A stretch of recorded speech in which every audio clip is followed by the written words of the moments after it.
Jak dzieci uczą się wypierać siebie? Dziecko nie odróżnia „nie umiem tego” od „jestem głupi”. Kiedy słyszy „co ty taki ślamazarny”, zaczyna wierzyć, że to prawda o nim i robi wszystko, by pasować do tego obrazu. Zaczyna uczyć się powoli, zachowywać nieporadnie, podświadomie chcąc usłyszeć, że inni mają rację.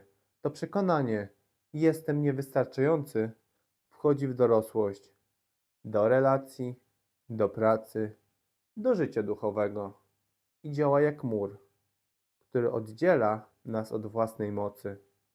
Ale to można zmienić, bo nie jesteś swoją przeszłością, nie jesteś tym, co wmawiano ci jako dziecku.